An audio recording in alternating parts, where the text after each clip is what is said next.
चलिए जानते हैं देश और दुनिया के सिलेक्टेड काम की और महत्वपूर्ण 50 बड़ी खबरों को सिर्फ 10 मिनट में। पर अभी तक आपने इस वीडियो को लाइक नहीं किया है तो लाइक कर दीजिए। प्रधानमंत्री नरेंद्र मोदी ने लोकसभा में राष्ट्रपति द्रौपदी मुर्मू के अभिभाषण पर दिया धन्यवाद भाषण। कहा 75वां गणतंत्र दिवस, संसद का नया भवन, सेंगोल की अगुवाई, ये सारा दृश्य अपने आप में बहुत ही प्रभावी था। प्रधानमंत्री बोले विपक्ष कई दशक तक वही बैठा रहेगा, ये और ऊंचाई पर जाएंगे। जनता का आशीर्वाद रहा तो दर्शक दीर्घा में भी बैठेंगे। काशी मथुरा भाईचारे से दे तो सब कुछ भूल जाएंगे। राम जन्मभूमि ट्रस्ट के कोषाध्यक्ष बोले विदेशी हमलों में 3500 हिंदू मंदिर तोड़े गए। चंडीगढ़ मेयर चुनाव पर बोले सीजेआई लोकतंत्र की हत्या हुई, निगम की बैठक पर रोक। कहा चुनाव अधिकारी ने बैलेट पेपरों को खराब किया। झारखंड में चंपई फ्लोर टेस्ट में पास, पक्ष में 47, विरोध में 29 विधायक। भाजपा झामुमो और निर्दलीय से एक एमएलए गैर हाजिर। रेल मंत्री अश्विनी वैष्णव ने कहा मोदी जी ने जो कहा वो पूरा किया, यही मोदी की गारंटी। लोकसभा चुनाव में मोदी की हैट्रिक की भी गारंटी। गुजरात में हेट स्पीच देने वाला धर्मगुरु मुंबई से हुआ गिरफ्तार, समर्थकों ने थाना घेरा, पुलिस ने लाठीचार्ज किया, हिंदू संगठनों की शिकायत पर कार्रवाई। पीएम मोदी बोले परिवारवाद का खामियाजा कांग्रेस ने भुगता, एक प्रोडक्ट लॉन्च करने के चक्कर में दुकान पर ताला लगने की नौबत आ गई। किसानों को मुफ्त सिंचाई सुविधा के लिए 1100 करोड़ 50 करोड़ रुपए की खेत सुरक्षा योजना शुरू होगी, प्राइवेट नलकूप लगाने पर लगा प्रतिबंध हटा। कांग्रेस नेता शशि थरूर बोले बीते 10 साल में बहुत मैं मेरा सुन लिया, एक दशक में सिर्फ एक ही व्यक्ति की बात हुई है, अब बदलाव आना चाहिए। अयोध्या में रामलला के विग्रह की प्राण प्रतिष्ठा के बाद अब शुरू हुई श्री रामायण यात्रा, 19 दिन तक भक्तों को देश भ्रमण कराएगी रेलगाड़ियां। कांग्रेस नेता राहुल गांधी ने चलाई 200 किलो कोयले से लदी साइकिल, बोले आदिवासियों की सरकार बीजेपी को स्वीकार नहीं, एक साथ खड़े हुए तो सरकार बच गई। 25 लाख युवाओं को मुफ्त में मिलेगा स्मार्टफोन, टैबलेट। कौशल विकास योजना से एक साल में 4 लाख युवाओं को रोजगार मिला, स्कॉलरशिप के लिए 1862 करोड़। 3 राज्यों में भारी बर्फबारी, हिमाचल में 645 सड़कें बंद, कश्मीर के पहलगाम में तापमान -11 डिग्री, यूपी एमपी बिहार में हुई तेज बारिश। वित्त मंत्री सुरेश खन्ना ने 7,36,437 करोड़ रुपए के बजट में गरीब बेटियों की शादी के लिए 800 करोड़, निराश्रित महिलाओं की पेंशन डबल, महिला स्वास्थ्य सुविधाओं पर सरकार का ध्यान नहीं। इंडिया गठबंधन से नाराज है बसपा, मायावती के सांसद मूलक नागर ने कांग्रेस पर लगाया बड़ा आरोप। कहा कांग्रेस के पास खुद एक कमजोर नेतृत्व है। ईश्वर के आशीर्वाद और इच्छा से हुई रामलला के विग्रह की प्राण प्रतिष्ठा, आरएसएस संघ प्रमुख मोहन भागवत ने दिया बड़ा बयान। पाकिस्तान बोला कश्मीरियों को सपोर्ट करते रहेंगे, कश्मीर एकजुटता दिवस मनाते हुए राष्ट्रपति ने कहा 76 सालों से कश्मीरी लोग संघर्ष कर रहे हैं। गगनयान से पहले वुमन रोबोट व्योम मित्रा अंतरिक्ष में जाएगी, जुलाई 2024 के बाद भेजा जाएगा, गगनयान 2025 में भरेगा उड़ान। मालदीव की संसद में मुइजू ने दिया पहला भाषण, भारत का नाम लिए बिना कहा कोई देश हमें कमजोर नहीं कर सकता, विपक्ष ने बॉयकॉट किया। केंद्रीय गृह मंत्री अमित शाह बोले अपराध और अपराधी सरहदों को नहीं मानते, लॉ एनफोर्समेंट एजेंसियां भी बॉर्डर्स को बाधा न समझे। आम आदमी पार्टी के नेता संजय सिंह को लगा बड़ा झटका, सभापति जगदीप धनखड़ ने नहीं दी राज्यसभा सदस्य के तौर पर शपथ लेने की इजाजत। शार्क टैंक में किया झूठा दावा, सोनी से मांगे रुपए 100 करोड़, खुद को क्रिकेट बैट बनाने में नंबर 1 बताया, कश्मीरी कारोबारियों ने भेजा लीगल नोटिस। पूर्व प्रधानमंत्री नेहरू के भाषण का पीएम मोदी ने लोकसभा में किया जिक्र, बोले भारतीयों को कम अकल का समझते थे पूर्व प्रधानमंत्री। उद्धव ठाकरे बोले मोदी जी हम कभी आपके दुश्मन नहीं थे, कहा शिवसेना आज भी आपके साथ, आपने हमें खुद से दूर किया। चुनाव आयोग बोला चुनाव प्रचार में बच्चों का इस्तेमाल न करे, एडवाइजरी में कहा रैली से दूर रखे, न गोद में उठाए और न गाड़ी में बैठाए। पतंजलि एड मामले की सुप्रीम कोर्ट में हुई सुनवाई, पिछली तारीख पर कोर्ट ने फटकार लगाई थी 1 करोड़ जुर्माना लग सकता है। बजट पर योगी विश अखिलेश, सीएम बोले यह उत्सव उमंग और उम्मीदों का बजट, अखिलेश का जवाब लोगों के घरों पर बुलडोजर चला, एरो सिटी बनाने जा रही। दुर्वा के शहीद मैदान में केंद्र सरकार पर बरसे राहुल गांधी, कहा देश में बीजेपी और आरएसएस ने देश में नफरत हिंसा फैला रखी है। दुनिया के सबसे बड़े म्यूजिक इवेंट ग्रैमी अवार्ड्स में शंकर महादेवन और जाकिर हुसैन समेत 4 सितारों ने पीटा भारत का डंका, फिर गर्व से लहराया तिरंगा।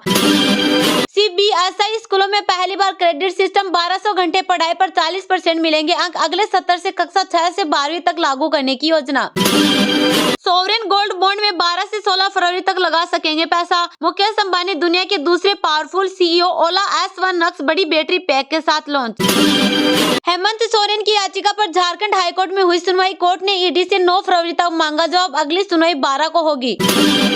बीमार पत्नी से हफ्ते में एक बार मिलेंगे मनीष सिसोदिया। दिल्ली राउज एवेन्यू कोर्ट ने परमिशन दी। सीमा सिसोदिया मल्टीपल स्क्लेरोसिस से पीड़ित है। उद्धव की याचिका पर सुप्रीम कोर्ट सुनवाई को तैयार। महाराष्ट्र के स्पीकर ने शिंदे गुट को असली शिवसेना बताया। विधायकों की सदस्यता बरकरार रखी। प्रधानमंत्री नरेंद्र मोदी ने लोकसभा में राष्ट्रपति द्रौपदी मुर्मू के अभिभाषण पर दिया धन्यवाद भाषण। कहा 75वां गणतंत्र दिवस, संसद का नया भवन, सेंगोल की अगुवाई, ये सारा दृश्य अपने आप में बहुत ही प्रभावी था। प्रधानमंत्री बोले विपक्ष कई दशक तक वही बैठा रहेगा, ये और ऊंचाई पर जाएंगे। जनता का आशीर्वाद रहा तो दर्शक दीर्घा में भी बैठेंगे। प्रधानमंत्री नरेंद्र मोदी लोकसभा में राष्ट्रपति द्रौपदी मुर्मू के अभिभाषण पर धन्यवाद भाषण दे रहे हैं। प्रधानमंत्री ने कहा 75वां गणतंत्र दिवस, संसद का नया भवन, सेंगोल की अगुवाई, ये सारा दृश्य अपने आप में बहुत ही प्रभावी था। प्रधानमंत्री ने विपक्ष को लेकर कहा, मैंने जब यहाँ से देखा तो वाकई इस नए सदन में राष्ट्रपति जी की अगवानी का दृश्य सुखद था। 60 से ज्यादा सदस्य ने राष्ट्रपति के अभिभाषण पर विचार व्यक्त किए। मैं सभी का आभार व्यक्त करता हूँ। विशेष रूप से विपक्ष ने जो संकल्प लिया है उसकी सराहना करता हूँ। पीएम ने कहा विपक्ष की एक एक बात से मेरा और देश का विश्वास पक्का हो गया है। मैंने लंबे समय तक वहाँ नहीं रहने का संकल्प लिया है। विपक्ष कई दशक तक जैसे यहाँ बैठे थे वैसे कई दशक तक वहाँ बैठने का संकल्प लिया है। जिस पर आप मेहनत कर रहे हैं, ईश्वर रूपी जनता आपको जरूर आशीर्वाद देगी। आप अगले चुनाव में दर्शक दीर्घा में दिखेंगे। मैं देख रहा हूँ आप में से बहुत लोग चुनाव लड़ने का हौसला भी खो दिए हैं। मैंने सुना है सीट बदलने की तैयारी में है। बहुत से लोग लोकसभा की जगह राज्यसभा में जाने वाले हैं। राष्ट्रपति का भाषण एक प्रकार से तथ्यों के आधार पर, हकीकत के आधार पर एक बहुत बड़ा दस्तावेज है जो देश के सामने राष्ट्रपति जी लाती है। इस पूरे दस्तावेज को आप देखेंगे तो उस हकीकत को समेटने का प्रयास किया है जिससे देश स्पीड से प्रगति कर रहा है, किस तेजी के साथ गतिविधियों का विस्तार हो रहा है, उसका लेखा जोखा राष्ट्रपति जी ने दिया। राष्ट्रपति ने 4 मजबूत स्तंभों का उल्लेख किया है। नारी शक्ति, युवा शक्ति, गरीब और किसान, मछुआरे और पशुपालक, इनका सशक्तिकरण से देश विकसित भारत बनेगा। अधीर रंजन ने कहा मोइनी रोटी कहाँ है तो मोदी बोले आपके यहाँ नारी, युवा, गरीब, किसान और मछुआरे शायद माइनॉरिटी नहीं होती क्या? कब तक देश को टुकड़ों में देखोगे? किसानों को मुफ्त सिंचाई सुविधा के लिए 1100 करोड़ 50 करोड़ रुपए की खेत सुरक्षा योजना शुरू होगी। प्राइवेट नलकूप लगाने पर लगा प्रतिबंध हटा। यूपी सरकार 2024-25 के लिए राज्य का बजट आज 5 फरवरी को पेश किया है। योगी सरकार ने वित्तीय वर्ष 2024-25 के लिए उत्तर प्रदेश का बजट 7,36,437 करोड़ 71 लाख रुपए रखा है। इसमें 24,000 करोड़ रुपए की नई योजनाएं लाई गई है। राज्य वित्त मंत्री सुरेश खन्ना ने बजट पेश करते हुए कहा कि सिंचाई नलकूपों पर बिजली आपूर्ति के लिए 2400 करोड़ रुपए खर्च किए जाएंगे। डार्क जोन में नलकूप बैन हटने से 1 लाख किसानों की उपज बढ़ाने में मदद मिली है, जबकि बुंदेलखंड में सिंचाई पर सीजनल टैरिफ स्कीम ने खेती का रुख बदलने में मददगार साबित हुई है। वहीं कृषि विश्वविद्यालय के कार्यों के लिए 100 करोड़ रुपए की व्यवस्था की गई है और कुशीनगर में कृषि विश्वविद्यालय की स्थापना के लिए 100 करोड़ रुपए खर्च किए जाएंगे। राज्य वित्त मंत्री सुरेश खन्ना ने सिंचाई और जल संसाधन परियोजनाओं पर कहा कि हमारी सरकार द्वारा 31 सिंचाई परियोजनाएं पूर्ण की गई, जिससे 22,75,000 हेक्टेयर से अधिक सिंचन क्षमता संरचित हुई, जिसका लाभ 46,69,000 कृषकों को प्राप्त हुआ। विभिन्न जनपदों में 6,600 राजकीय नलकूपों के आधुनिकीकरण तथा डार्क जोन में स्थित 569 असफल राजकीय नलकूपों के पुनर्निर्माण का कार्य प्रगति पर है। इन कार्यों से लगभग 1.33 लाख हेक्टेयर सिंचन क्षमता की पुनर्स्थापना होगी तथा लगभग 1.10 लाख कृषक परिवार लाभान्वित होंगे। नहरों में सरकारी नलकूपों से किसानों को मुफ्त पानी की सुविधा हेतु 1100 करोड़ रुपए की बजट व्यवस्था प्रस्तावित की गई है। नदी में सुधार एवं कटाव निरोधक परियोजनाओं के लिए 1530 करोड़ 60 लाख रुपए की बजट व्यवस्था प्रस्तावित की गई है। डार्क जोन के असफल 569 नलकूपों के लिए 70 करोड़ रुपए की व्यवस्था की गई है।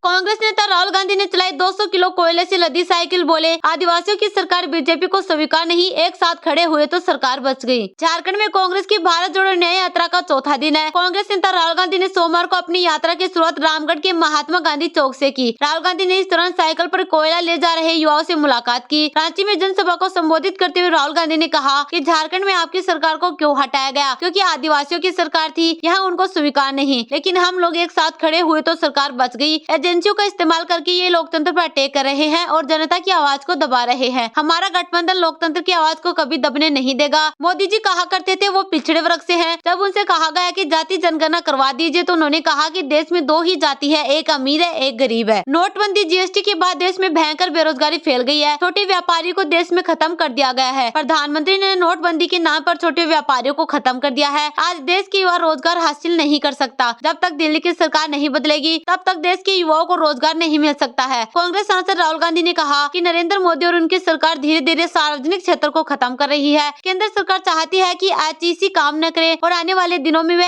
एचईसी का नाम बदलकर अडानी का नेम प्लेट लगा देंगे। वे इसका निजीकरण करना चाहते हैं। मैं जहाँ भी जाता हूँ वहाँ मुझे पीएसयू के लोग हाथों में पोस्टर लेकर खड़े दिखते हैं। उन्होंने कहा कि बीएचईएल, एचएएल और एचईसी को धीरे धीरे अडानी के हवाले किया जा रहा है। राहुल गांधी ने कहा कि देश में आर्थिक अन्याय, महिलाओं के खिलाफ अन्याय और मजदूरों के खिलाफ अन्याय हो रहे हैं। ये अन्याय मोदी जी और उनके मंत्रियों को नहीं दिखता है। इसी को लेकर हमने न्याय यात्रा शुरू की है। हिंसा से कुछ नहीं होने वाला है। इससे बेरोजगारी और महंगाई फैलेगी। इससे केवल अडानी जी का पैसा बढ़ेगा।